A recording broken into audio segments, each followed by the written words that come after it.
Do you hear a woman sobbing? Is that a ghost? Or is it an echo of a powerful emotion that has been imprinted on my house? Like a bad memory. If that question interests you and you are a fan of Gothic horror, you'll want to check out The Uninvited by Dorothy Macardle. This was a book I picked from the Retro Hugo nominations in 1943. And who am I? I am Daisy Ex Machina, the drag queen detective who investigates all things speculative in science fiction, fantasy, and horror. I picked this book because, well, one, it sounded interesting, and I'm always on the lookout for a new horror writer. But number two, because I had never heard of Dorothy Macardle, and I wanted to discover more writers from the golden age of speculative fiction. So we've got to talk about Dorothy Macardle because just between you, me, and YouTube, she's kind of more interesting than the book. Dorothy Macardle was born in 1889 in Ireland and died in 1958 at the age of 69. And while she did write some fiction like The Uninvited, she is more known for her work as a journalist, a suffragette, and a revolutionary. She was involved in the Irish War of Independence and the Irish suffragette movement during the start of the 20th century.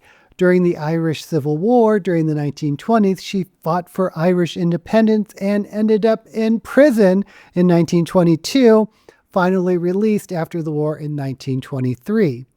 She was one of the founding members of the political party Fianna Fáil. She wrote for the Irish press, mostly as a theater and literary critic, but also did some investigative journalism. And this was during the 1930s.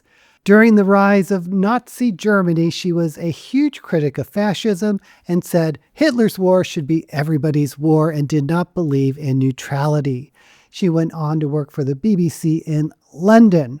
Her most famous book is a non-fiction book, The Irish Republic, published in 1937, which is a history of Ireland from 1919 to 1923. But we're here to talk about her ghost story, The Uninvited, published in 1942, which went on to become what many consider the first blockbuster haunted house movie that paved the way for ghost stories on film for many years to come.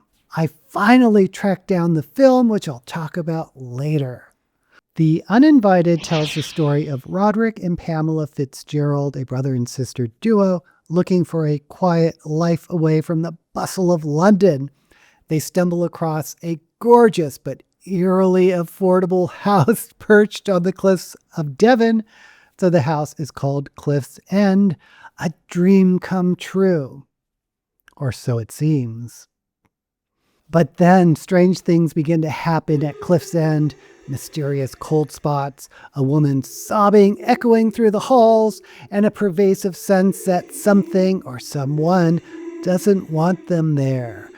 The previous owner of Cliff's End is an old man who seems a bit off and doesn't want anything to do with the house, and he wants to keep his granddaughter away from the house.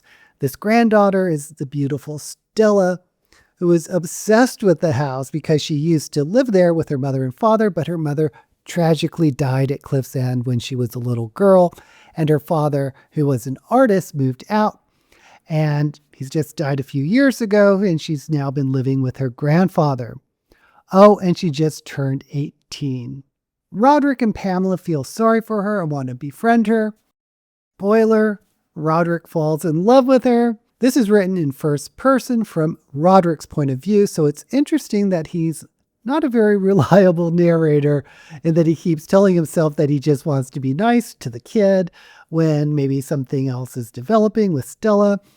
But regarding male and female characters, I think it's really fascinating that the story is centered around a brother and sister, Roderick and Pamela, which allows this non-romantic interaction and dialogue between a man and a woman that's sometimes funny, sometimes intellectual, sometimes philosophical.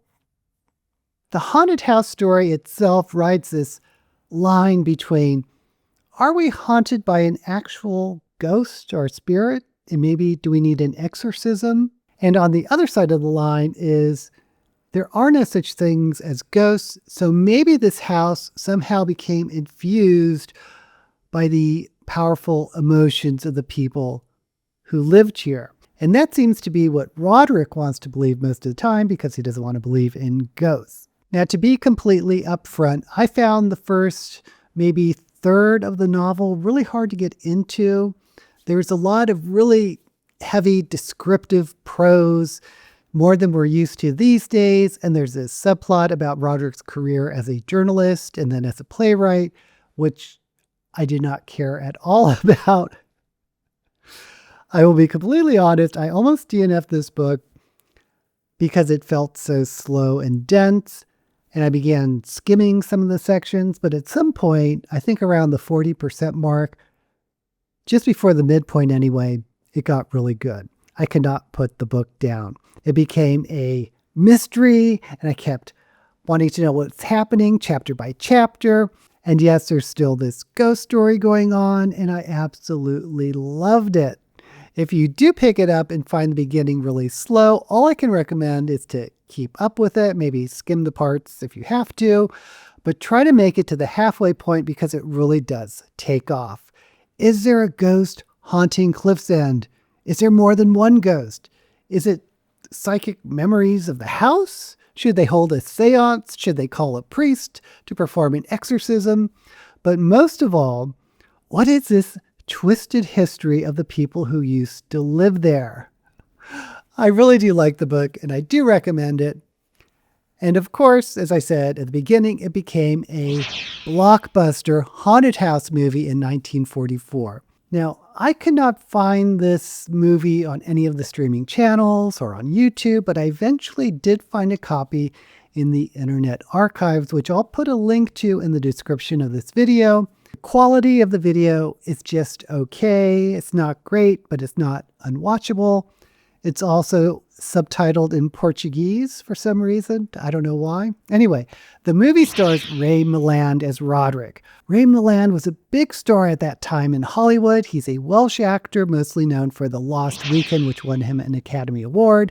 He also starred in one of the great Roger Corman films, The Man with the X-Ray Eyes. Some of you may also know him in the original Battlestar Galactica as Sire Yuri. Ruth Hussey plays Roderick's sister Pamela, who was nominated for an Academy Award as a wisecracking reporter in one of my favorite movies of all time, The Philadelphia Story. In The Uninvited, the setting wasn't changed, but nothing was explained why everyone seemed to have a different accent. But the movie follows the broad strokes of the book, though some big scenes and some very prominent characters were cut. I think that was necessary.